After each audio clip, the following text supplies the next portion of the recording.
All right, guys, welcome to another episode of Behind the Rise. We have another Q&A with special guest, actually our head of social media, Vinny. He asked us a bunch of questions that he has because he's around with us like day to day, so he sees what's going on.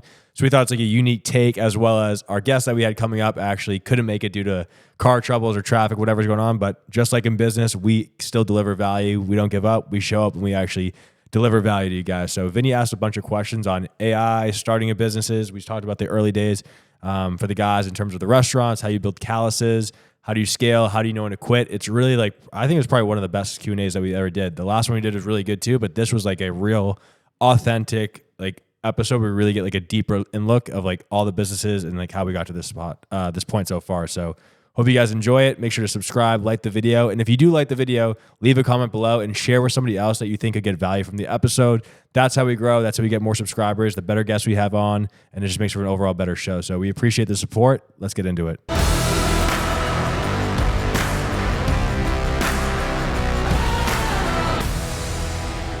All right, so we have a little curveball here today. We got Dr. Vincenzo, a special guest. Doctor.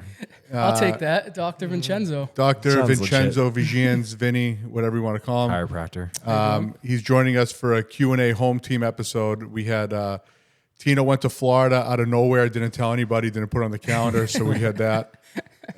Most standard thing of all time. Yeah. So we found out he was going to Florida this morning when he texted us that he was on a plane going to Florida. Yeah. So Vinny's going to step in and ask some questions here. I feel like Peyton Pritchard's sixth man. I just came off the bench, and I'm here, and we're gonna let it rip. Yeah. So I guess the first thing I want to ask you guys is, starting a business, what are some main principles that you guys stand on in business and in your personal life that you think that combine to your day-to-days? Are there any main principles that you guys are... Yeah, I mean, number one, you got to do business with integrity. That's numero uno. Without having integrity, you're not going to last very long in business, especially, I don't know, I guess anywhere, because the circles you realize as you get older are smaller and smaller. And you can't stay in long term if you're screwing people over. So, right. Number one, whatever your business plan is, it's got to be done right from the beginning. That was one that sounded pretty good right off the top of my head. So having integrity, making sure, say what you mean what you say. Do what you say, Right. Say what you mean, and whatever product you're selling, have it be something you can stand behind, be proud of. And do you think that is something that was just always instilled with you, or did you learn that over time? I think it was always instilled. I mean, we grew up in a entrepreneurial household with both of our parents owned businesses our whole lives, and they were always honest people, and whatever they said they were going to do, they would do it. Even if it was a job that they did and they made a mistake, they would eat it, fix it. They never try to run away from their problems. You kind of saw it growing up, so it was just kind of natural to you almost. Yeah, I couldn't ever imagine doing like a job or doing something for somebody that we screwed up, and then we just try to we just ghosted the people, took their money, never provided the service. Which you see a lot of that going on, like in construction and everything. People take deposits and then just disappear. Like, can you imagine doing that? No. But there's a lot of scammers and bullshit artists out there. So, thinking in today's age, I think even more so than before, because if word spreads fast right now, right? With the internet and everything, so you have to be very. It's as easy as ever to start a business and scale it because of the internet and marketing and all that. Right. But you have to do. You have to do it if you have a good product, you can do that. If you have a bad product or you're screwing people over, it's going to be very difficult to scale. Right.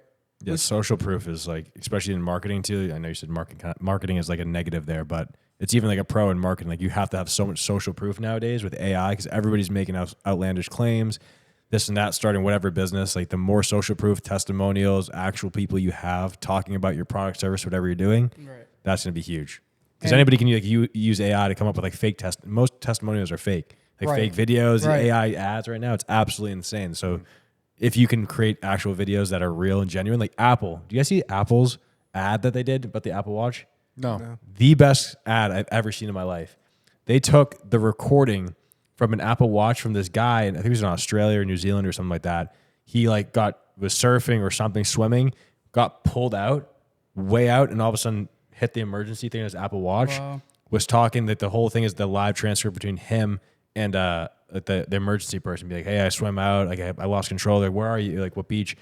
He's like, I don't know, I lost control. Like I'm way out here. Like I can't make it much longer. And shows like the helicopter coming out, but the ad was just straight real like voiceover, real, not like some of your narrating, the actual recording from the Apple. Holy shit. That is crazy. Dude, you know, that's funny. I actually saw a video of this guy who was like exercising on camera and he had an Apple Watch on and he started having a stroke. Yeah. And he went down, had a stroke, and his watch knew he was having a stroke and called 911. Crazy. Wow, that's crazy. Car crashes So too. it saved his life. That's ridiculous. Crazy. I gotta That's fucking marketing. keep one on all the time. Do you think that Apple, when they first started out as a company, thought that they could get that far one day? Probably. They probably thought the technology had, Would advance. you could eventually get to be like that. Right. Like, do you think it's a lot of back to the marketing a little bit? When it comes with ads and creatives like that, do you think that it's a lot of throwing against the wall, seeing what sticks, or do you think it's more so planned out? They know it's going to work. Where do you think the mixture lies there? I mean, marketing is a blend of art and science. Like it's mainly, I would say it's more art than it is science. Sure, you can read data and stuff like that, but like the data, you can manipulate data in different ways to tell you different stuff. Right. But the more that you look at advertising as a whole, it is very much a creative process. As much as AI wants to like take it and like analyze other AI videos, true creative people are going to shine through. It's like writing a song. If you listen to like the top like artists in the world, they're never like, yeah, I released this song and I knew it was going to be #1 hit ever. Like sometimes that happens. There's somewhat of a formula. Like if you study like copywriting principles, there's different things like start like problem solution awareness. There's different stages of that the advertisement can be in, but a lot of people that create ads like don't even do that. They just like look into emotions and stuff like that, and it just happens to fall in some frameworks. Right. So it's like a 70-30, 60-40 kind of blend between art and then using some data from the past. Like after some time, you know what works. Like it's not like you're not starting from scratch every single time. If you make an ad that's a mom ad that's problem based, like picking up the kids from school, you know that angle works. So you're not going to do like a completely different angle. You're going to use angles that are similar to that, because it had like a certain emotion. So there is a formula, but it still is very much is an artistic form. Right. And switching it from marketing to more of the foundations of business, just from being around and being in the office with you two, there's no, if you guys want to do something, it gets tried immediately. And it's like, talk a little bit about the action rather than the thinking, because with you guys, there's no thinking. You want to do something, it gets done, it gets tried at least. Yeah. Speak about that a little bit. You want to go? Yeah, you go ahead. Yeah. So, I mean, our philosophy, it's like 5% idea, 95% execution. So when we have an idea, like we'll think it through a little bit, but it's really more about the execution of it. Like if it just go. And then the sooner you can test something and find out it doesn't work, the sooner you can move on to something else. So it's like you can spend days and weeks and months actually like going back and forth and agonizing, will this work, will it not work? But literally the sooner you can start and figure it out, the sooner you can scrap it if it doesn't work. You can't be afraid to try shit and fail, you know? Yeah, shoot first, aim later. That's the motto. Right, Yeah. exactly. Right. Ready, So- fire, aim. Yeah, as long as you can see the next step, you take that step and don't worry about the rest, you know? It's obviously good if you have a plan, but like Angelo said, it's faster to fail and course correct than it is to stay there and remain in indecision. Like indecision is the absolute worst place to be. So even making a wrong decision and just owning it and going all in, making a mistake, and we're not afraid to make mistakes. That's one thing about us too. Like, it's not like an embarrassing thing if we pick a direction and it's wrong and we have to course correct, right? Like that's just a part of being an entrepreneur. You know, you have to be able to have the humility to fall on your face, look like an idiot, and then get back up and keep going. You know. And were you guys? Has that always been even from the first business you guys started? Was there ever that sense of like, I don't want to fail. I don't want to publicly fail. Was that ever a holding you guys back in the beginning?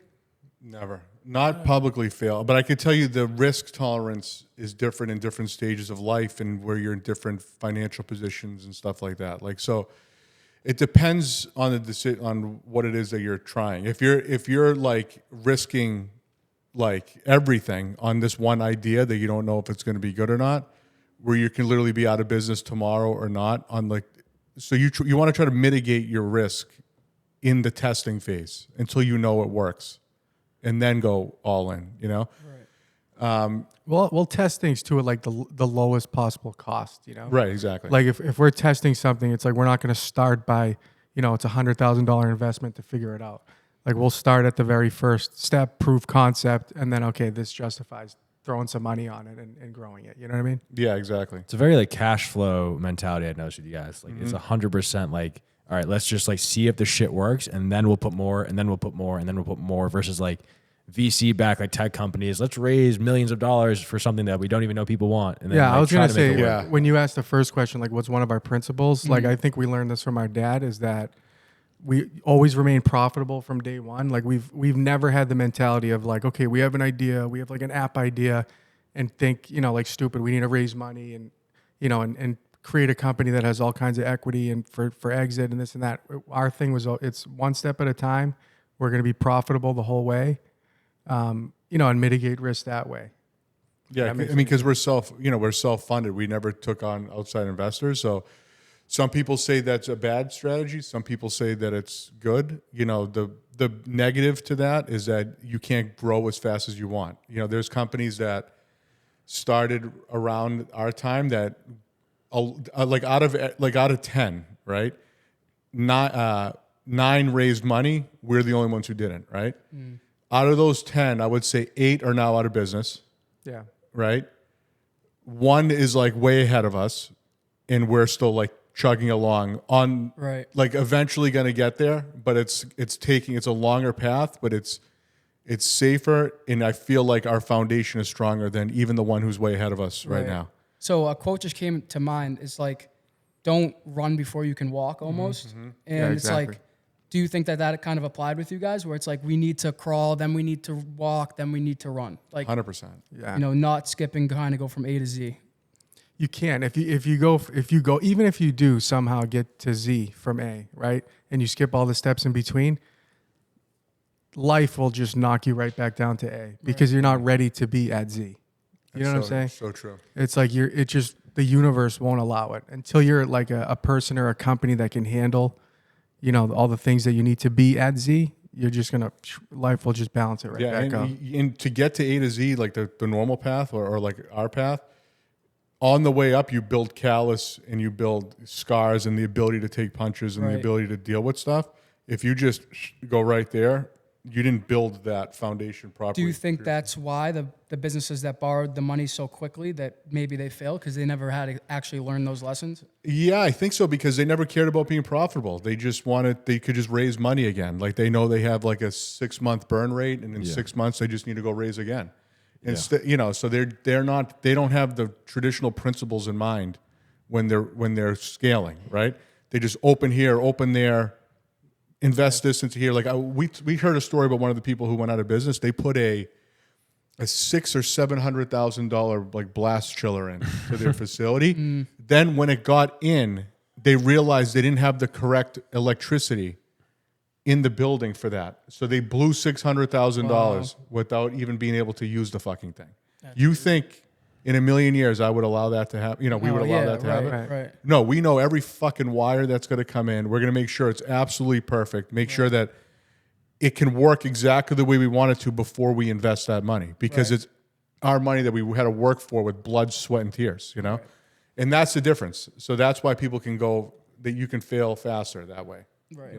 You can grow in a very unhealthy way too. Like the company you're talking about now, like, yes, they're growing. It looks good to the public, but the reason why it doesn't work is their departments aren't catching up, right? So let's say you triple your sales in a year, but your HR department is still a year behind. Your marketing department is still 2 years behind. Your operations haven't caught up. Now your product starts to suffer. Customer service starts to suffer. And then eventually that just catches up to you, and these places fall, Yeah. You got to quote Warren Buffett there. Like Warren Buffett's quote sums that. I was reading this book called Rework, and they mentioned 2 things that we just talked about there. But Warren Buffett has this quote where it's, only when the tide goes out do you discover who's been swimming naked. I like that. Yeah. I do like that. That's good. Yeah, dude. Going back, Warren Buffett and like Charlie Munger, those guys fucking knew their shit. They're old. Charlie Munger passed, but like when you look at their stuff, they're just like, yep, they're wise. They know their shit. Yeah. It's crazy. And like I was reading that book Rework. They also said something about what you just said there, how the fastest way, like the most people fail because they're spending other people's money. And when you spend other people's money, you're just foolishly making decisions you don't learn. And then the shit catches up to you and you're just fucked at some point. 100%. Right. And so talking a little bit about your dad and how everything was very family oriented and stuff like that, you know, starting out, and you guys are very involved in, I think, in every single one of your businesses and you care deeply about them. How difficult was it for you to start growing and picking staff and knowing how to have the right staff that would care just as much as you guys do? Was that something that was hard at the beginning? Well, it's like a two-part thing. Like it took us a long time to actually start hiring people, Right. you know, because we went through like a phase, like a long phase. It was probably like 6 to 8 years. I don't know exactly. The timeline's like all fuzzy to me, but it was a long fucking time where he was a manager, like waiting tables, managing the restaurant, and I was in the kitchen and as like the chef. You know, we couldn't get beyond that point for a while. We couldn't get beyond, and part of it was because we were raised in such an old school fashion, and you know, our dad had this mentality too. It's like if you can do it yourself, like you're just gonna. That's money wasted when you hire. Right, you could stay more profitable if you're Right. in the business. So how did doing you guys get out of that mindset?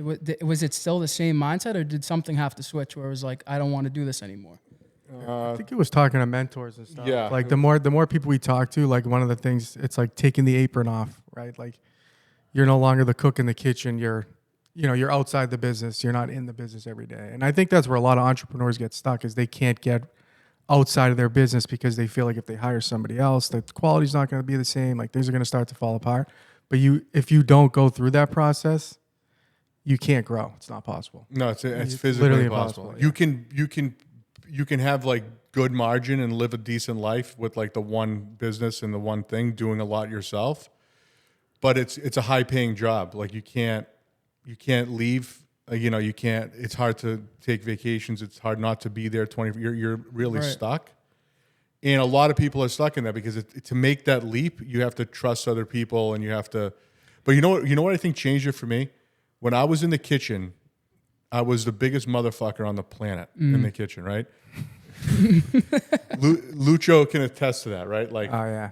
it was Horror bad. stories, yeah. Horror stories. He was a walking, the fact that we never got like sued all the way, like in court, is literally the biggest blessing. Yeah. The luck. Like, I would. Dude, well, he was on the line. I was he was literally physically on the- cooking on the line. So picture 7 him- days a week. There is no more stressful environment than that. So picture a waiter coming back and saying like, "This wasn't supposed to have mushrooms on it," you know? Right. You know, it's an absolute explosion. Well, Yeah. you tell him to fucking shove it up their fucking. Eat those fucking Tell them mushrooms. to shove it up their fucking ass. Or like, let's say there was line out the door, slips in the fucking sauce. Like, I'm covered in shit head to toe. We're Right. flying, we're cooking. And then we have a table of 20 that wants to walk in. I'm gonna fuck off. No, I would have business couldn't cards even of other imagine. restaurants, and I would say, "Go there." So the reason that's terrible. Okay, that's Yeah. terrible. And I remember during the day we would have catering orders and stuff. Right, we'd have a busy lunch, and then say, "Hey, we have a last minute catering order. Can we do it?" And I'd be like, "Nope." Tell them to fuck right off. Right. You're hurting your own. You're the bottleneck. in I your was own bottlenecking. Right. As soon as I got out and I hired someone to replace myself, I'm like, bury them in slips. Like, Yeah, yeah, let's yeah, just yeah. let's focus on because they sales. didn't have a problem doing Right, that. I was right. the one creating the problems because I was such like wanted to make sure everything was like good and perfect. Like, like everything. Like I could. I don't know. It was just a bad thing. I know what right? you're saying. Yep. So I had to remove myself, and I realized the guys I was replacing myself with were better than me at that job. Right. And we focused our attention on getting the place as busy as possible to cover all this extra cost and then some. And then I realized these guys are making it look easy what I was doing. And I was creating a scene, making everyone was happy in the kitchen now. I'm like, Jesus Christ, it was me. The whole time I was the problem. Right.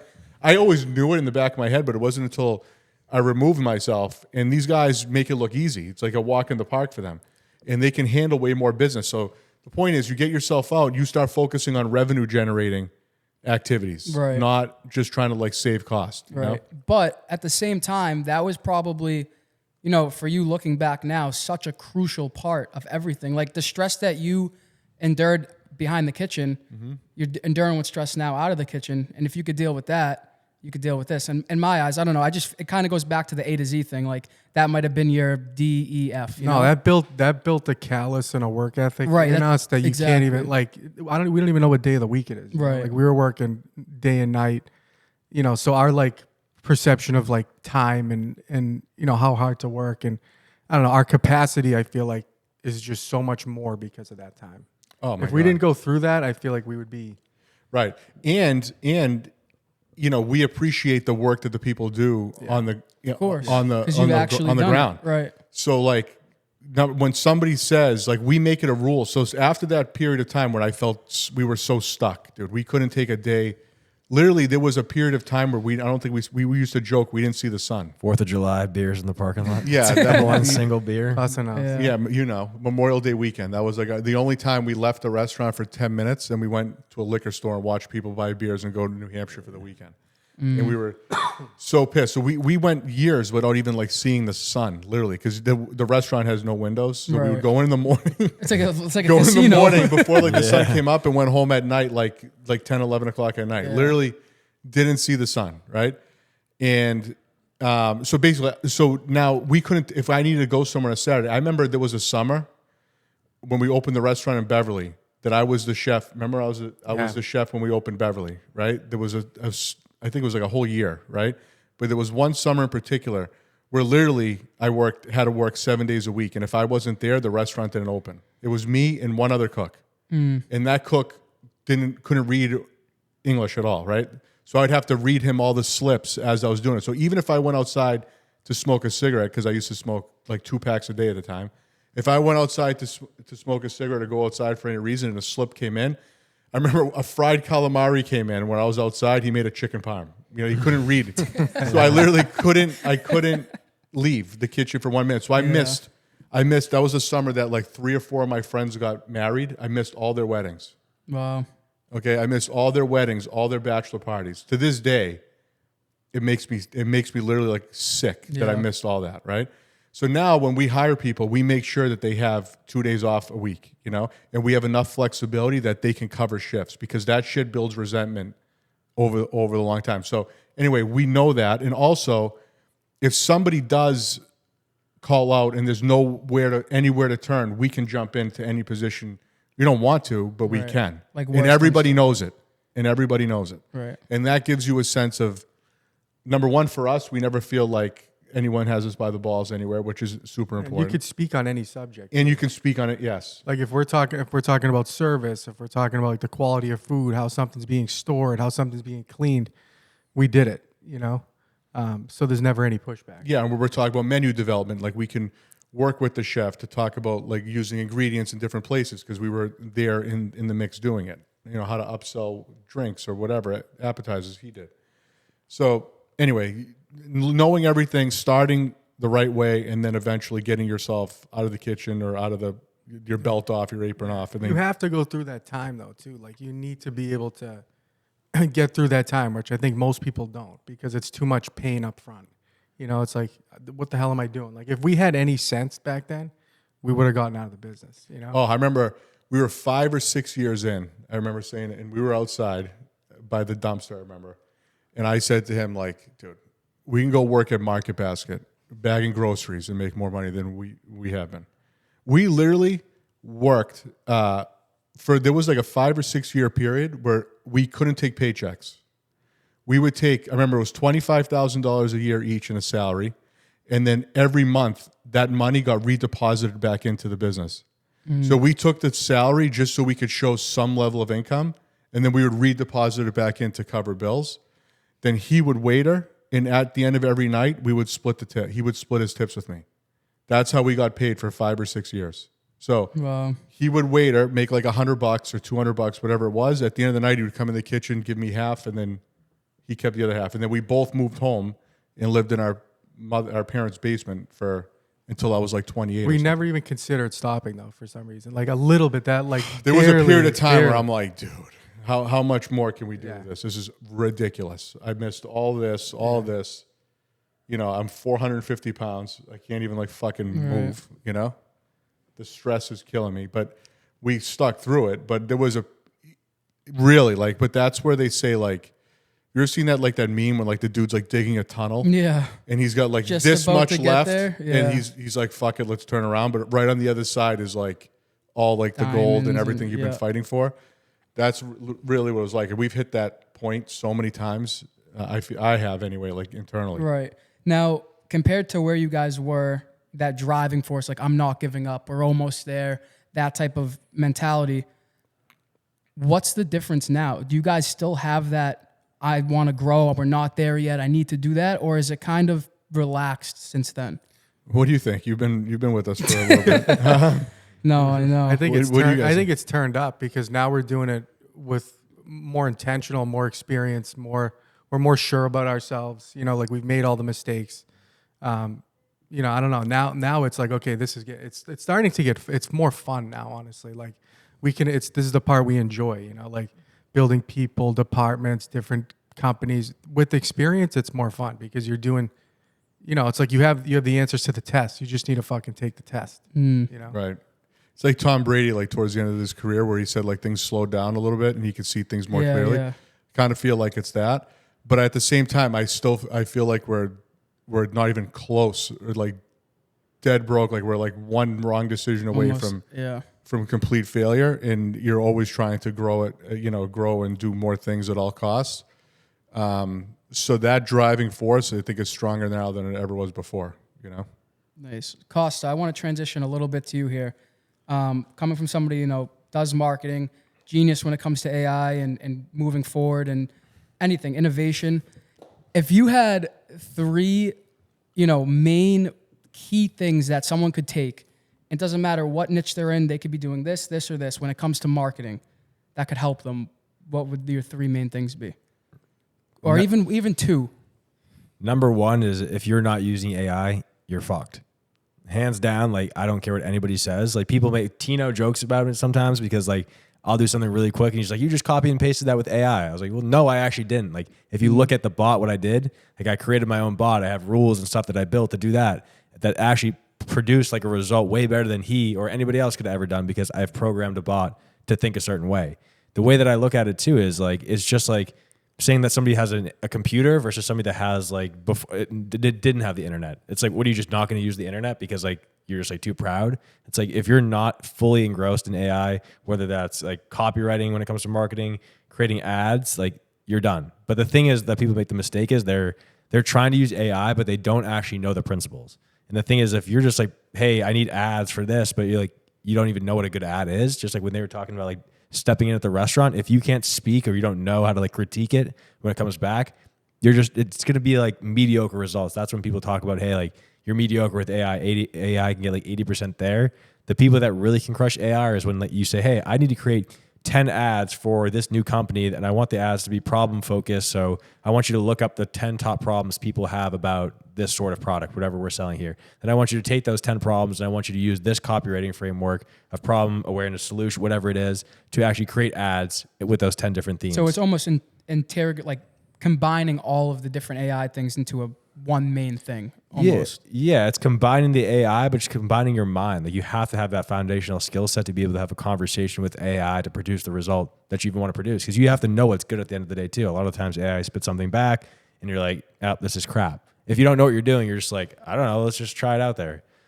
So I'd say like I can't stress enough with like AI, whether that's like marketing AI or just AI in terms of like productivity. Like there's so many like email apps, like say there's an app called, I think it's like Fixer AI. Like this thing blew my mind. It literally goes through your inbox and labels it. It creates like 8 different labels of mail. Like number 1 category is to respond. So it automatically, when you get an email, triggers like it finds out like, hey, this is an actual email you need to respond to.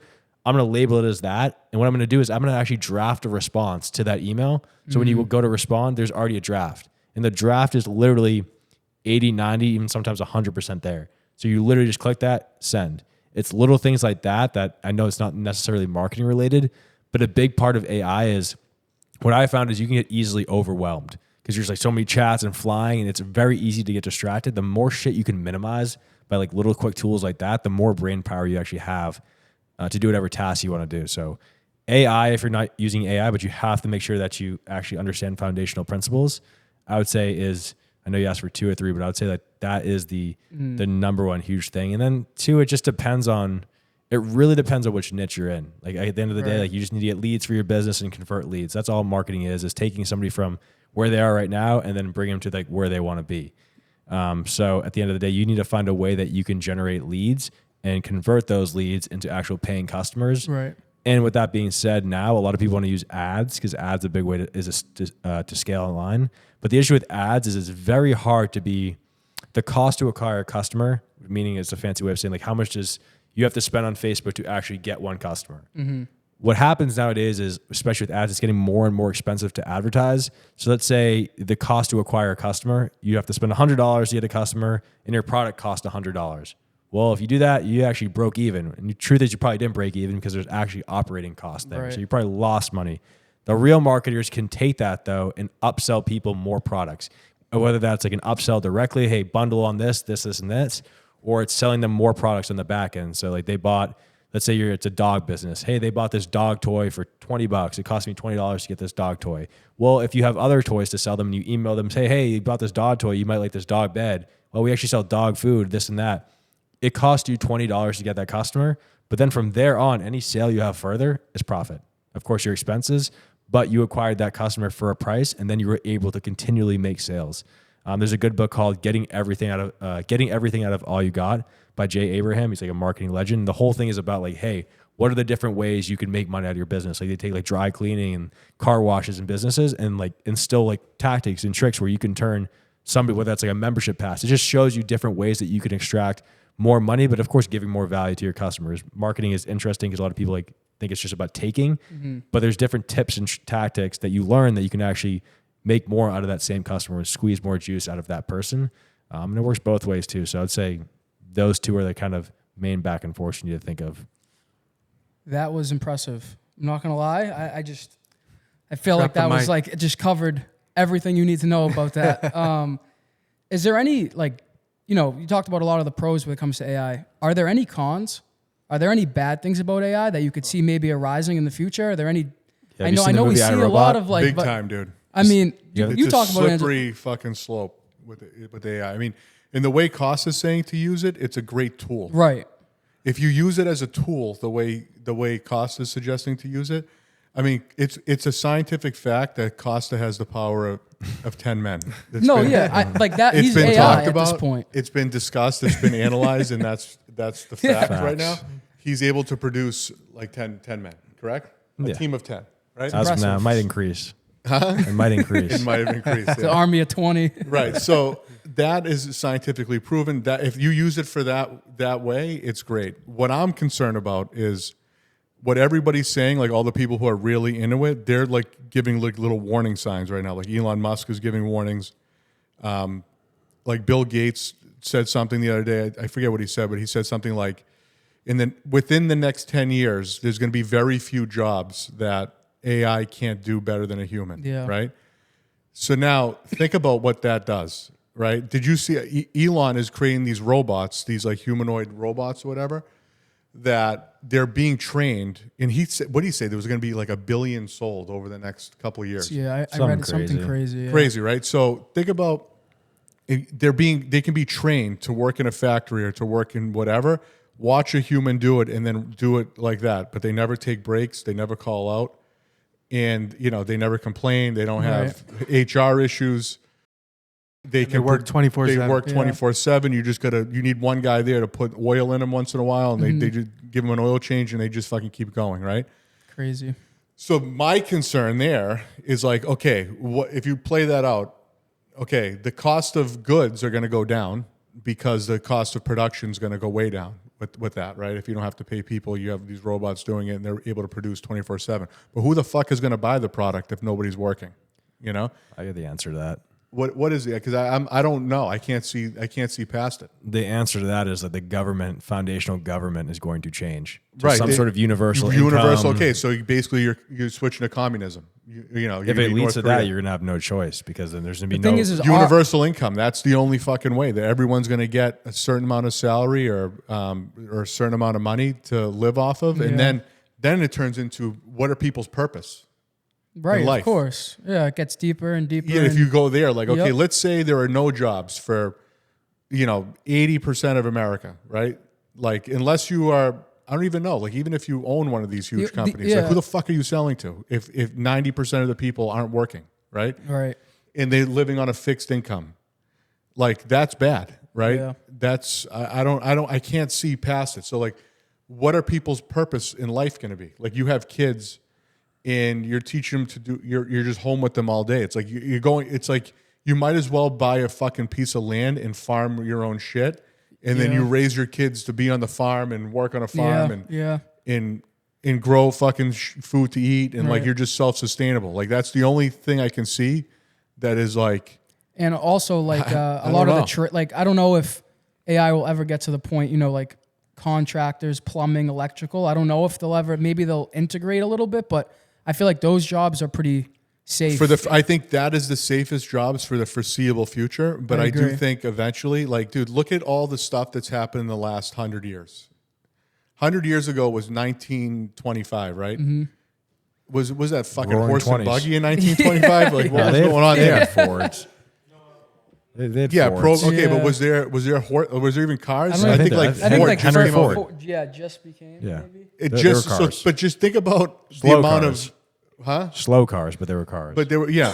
But think about how much has changed in that. Think about from 100 years forward, from there, like all the. No, I know. So where I we think are houses now. are going to start getting built that are pre-plumbed, pre-wired, like. First of all, like everything's going to be Bluetooth. Like there's going to be no like wiring necessary in houses. It's going to be just like switches and shit like that. Plumbing is probably going to be like pre-built in, or there's going to be a system where you fucking shit into a bucket and it just disappears. Who the fuck knows? You know? Yeah. Like they're going to build houses that are Right. I didn't smart. even really think about that. That'll Yeah. take a long time for it to like weed itself out, like the need for all the blue collar workers. But that's why blue collar companies have a lot of value today, and that's why they're trading for these high multiples that they didn't used to before. Because in the foreseeable future, the next like 10, 20 years, those aren't going to be touched, right? And that's why we believe even in the food business, people still need to eat until they make like a pill that you can eat, and then that just gives you all the nutrients for the day. Like you hit your perfect macros or whatever by eating this one pill, which is probably going to come in the next however many years. But for a long time, people need to eat, right? And Right. people aren't cooking for themselves. Like, so we think that is going to be a good business to be in. Mm-hmm. And, plumbing, electrical, water filtration, HVAC, all that stuff. Right. Like that, those aren't going anywhere for the foreseeable future. But if you look out, like your kids, probably your kids' kids, like the houses that they live in is Yeah, probably will going to be a completely totally different style. Yeah. Like Wall-E. Have you seen that movie? Yeah. No. Yeah, they're all like, they're, All like trash, right? they're on a space. Well, they're all just like in these like hoverable chairs. They're all like fat and just like drinking and watching TV. Yeah. And just like I mean, that's okay. That doesn't sound bad. they're on like autopilot. I Yeah. mean, but Speaking about what you just said with the food and people will be having more prepared meals and stuff like that. New Tray, do you guys? Like I said, I just started working there about a month ago, but there's some serious love in that company, and I'm not just trying to be biased, but you guys genuinely do really care about all the customers and everyone involved. Can you guys just touch about New Tray a little bit in aspects of, what's the driving force behind New Tray? Why do you guys love that company, your company? Oh man, I mean, number one, it's a labor of love. Like we started from like literally cooking overnight, and there's like a whole story about when we started that. So like we take a lot of pride in that. We take a lot of pride in putting out a product that we would eat ourselves or we would feed to our kids. Like my family eats New Tray, like my parents do, his kids and wife do, and him. So you have to be proud of everything that you put out. And the good thing about the food business is you get immediate feedback, good feedback, right? Or good or bad, right? But there's something to it when somebody says like, oh, they really enjoyed the meal or something like that. You get that immediate satisfaction. And honestly, I've seen how bad how food can affect you, So I had an issue for a long time where I would eat, fast food, like shitty food, and made me feel like shit, made me sick, made me huge, gave me all these problems. And I see, like my kids have never been to a McDonald's. You know that? My kids, I do not let them eat My wife knows it. I won't let them touch it because I saw what it did to me. Like that was when I was little. Apparently, I was like super skinny, and the only thing I would eat was McDonald's. And my mother would like the only way I would eat was that. So then I got like addicted to it or whatever you want to call it. And the next thing you know, like that's what I was eating, and then it fucking blew up, But it's so important what you eat, and with our dad's diabetes and like what medicine does. And if you look at how people eat in Europe or in like Italy, from where our family's from, if you eat natural with natural ingredients and not all this bullshit preservatives in there, you see how well they live and how the amount of medication that they're on is a fraction of what they are here.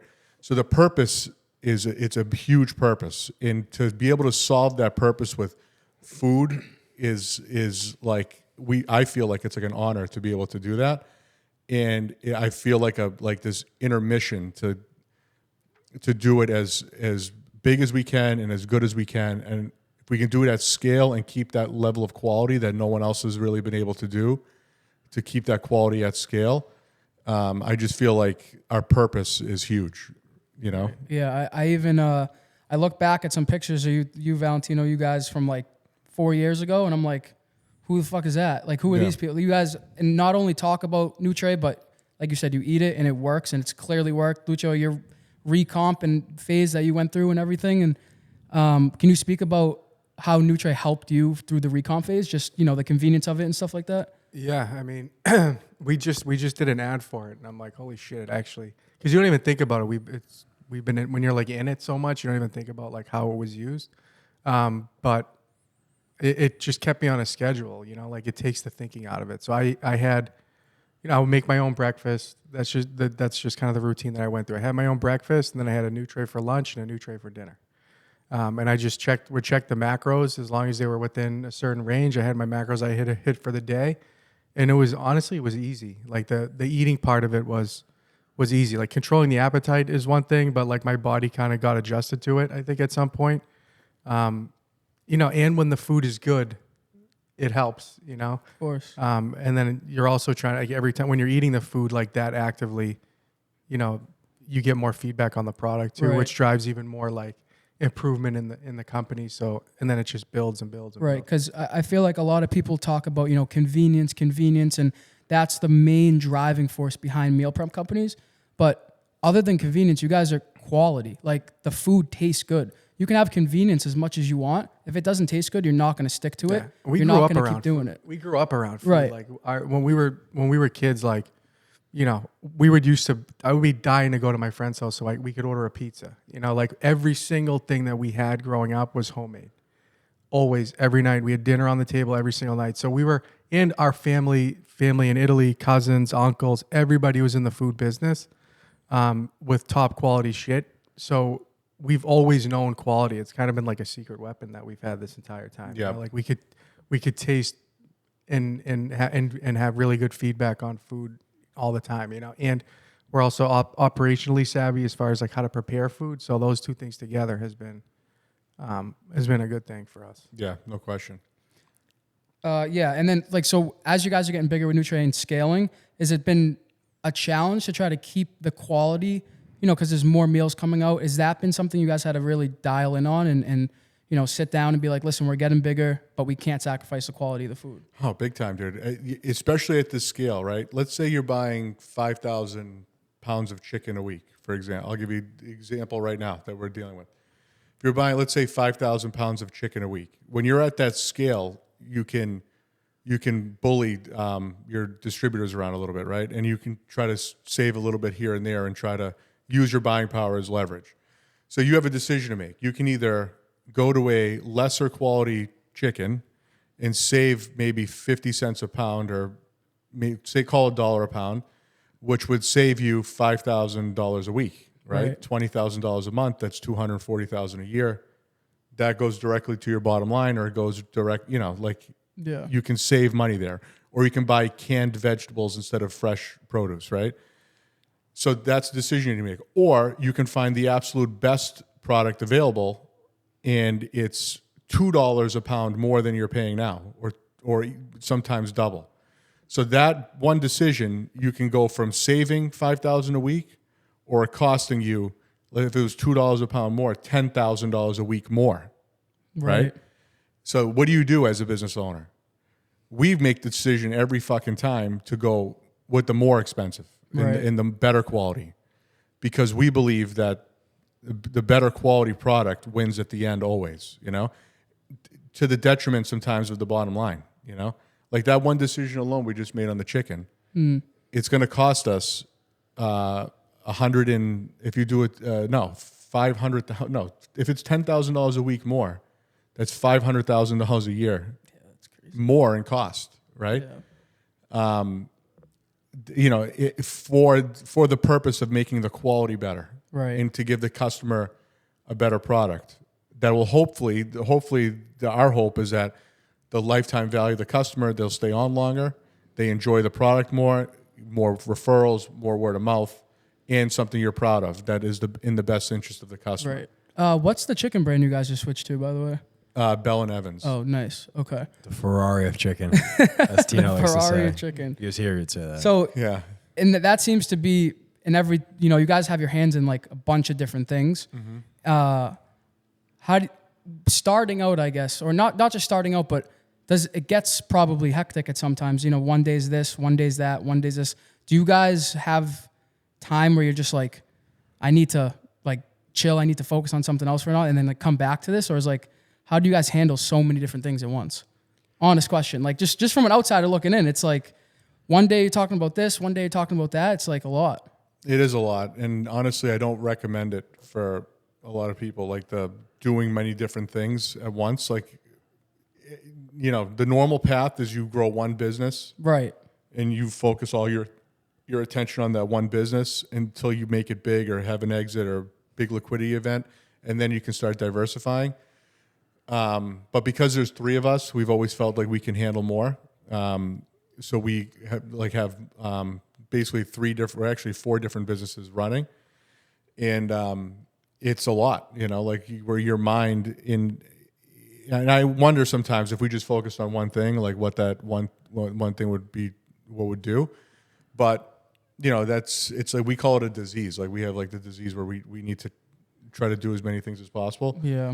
But it's hard. Like I could tell you, like a couple weeks ago, I was at a breaking point, right? I mean, you guys know, with one of the businesses, and it was just too many things going on at once, and I was sleeping like not sleep. I went like 72 hours without sleeping, and then an hour a night since then, and you know, it can be overwhelming, you know, but you know, that's the cost of doing everything, you know. So the question is like, do we want to get away? Yeah. Like I kept thinking, like I was looking up flights, like I got to get the fuck away for like 2 days. Yeah. You know? Just to kind of reset everything. Yeah. And honestly, I belong to like this business group that quarterly, like we go to Miami 2 days a quarter, 2 or 3 days. And I look forward to that. Like that's coming up next week, and it's coming at like a perfect time. It would have been nice if it was 2 weeks ago. Yeah. When I was in the middle of the shit. Right. But you know, it's a good to reset. You see other people who are in business. You talk to them. You get a refresher, because sometimes you can get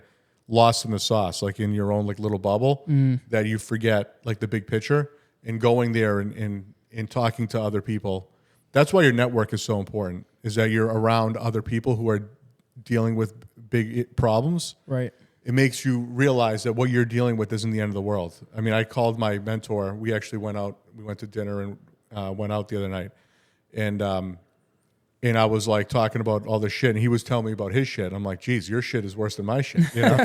And made you feel a little better. it made me feel a little better. And he's like, listen, you're gonna get through it. It's not the end of the world. I've been through that thing, and that, you know. And he was right. We ended up settling one of the things that we were dealing with, and I thought it was like a world ender, and it wasn't. Right. You know, so a lot of times it's, you know, when you're into it too deep in the details, it can weigh you down. But you know, it's not for the faint of heart to do as many different things as we do, but it's part of what makes you feel alive too. I fucking love when like everything is. I was cranking. gonna say, I think if we redid life 10 times, all 10 times we would be doing all kinds of different shit. I know. It's just how we're built. I know, it's sick. We wouldn't be satisfied otherwise. We wouldn't be. I don't think we'd be happy. We'd be too bored. Yeah, no. Whenever we go Like through a wanting to period start of time, something else. Yeah. there was a period of time where we were like, dude, if we didn't start this new thing, we could literally be like in Aruba full time, Yeah. just like doing nothing and just like checking in on shit a little bit, and we would be making like a good living and be fine. It's no fun though.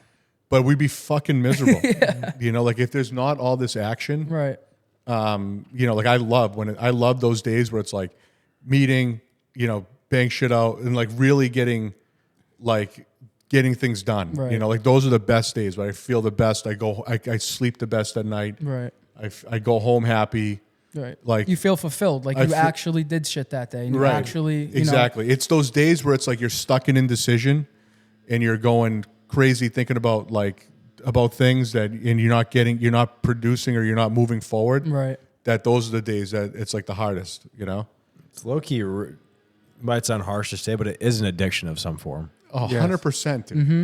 100%. Right? Yeah. You Like scientifically, if you like studied your brain, it's like dopamine spikes there. Like there would be it is. science to back that. There back is. It's a everything. little more. It's controlled now though, which is good. Like, Yeah, that's the better. things I we don't do. know. Is it? I think so. A little bit more Certain control. days are different than others. I Depends on think the day. the things we choose to do now, it's like we're not going to pick up a new business or a new something if we're not equipped to handle it. We don't have the right people for it. We don't have the, Yeah. you know, like we're not just shooting at everywhere. You know, like it's thought out. Yeah. Is it almost For the most hard part. not to go after something? Like if you have that feeling of like this could fucking work, like is it almost hard not to just go? Because I'm like that too. Like I've started businesses, try to get them going. Like even I started a custom sneaker business when I was 16 years old, and it just like started, and I wanted to do this. I could do clothing, and I could do this. It's like, is it hard not to try? Like, is it? Oh, you have, so hard. Dude, Right? saying no Saying is no. the hardest thing ever. yeah. You know who was the best at that? Steve Jobs. Like I was telling you earlier about the Apple ecosystem. I don't know, somebody, maybe you about the Apple Yeah, I think so, ecosystem. yeah. The biggest thing with Apple is like everybody's like, why don't you have like your computers have more features? They could have 10 different things. You can do all this like Microsoft and all those like Right. the features. He's like, no, if it doesn't fit in the Apple ecosystem, we're not doing it.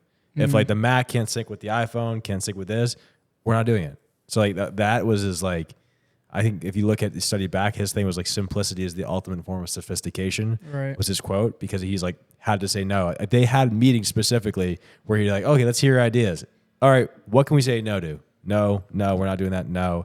Like he was like ruthless of Yeah. that. If you like look at his like interviews, people talk, he's just like, absolutely not. Yeah, it's kind of like out of brain, out of sight. You know what I mean? Like once you are, cross it off, and it's But there's no right or wrong. The issue like I find is like there's no right or wrong answer. It's like who's to say like that's not the right answer? Right, Like, who's to say it? Like, Right. maybe somebody For more who? successful. If somebody more successful, they started one company and they're like successful, like okay, one company. But what happens if like they started a company in a different industry? Can they do it again?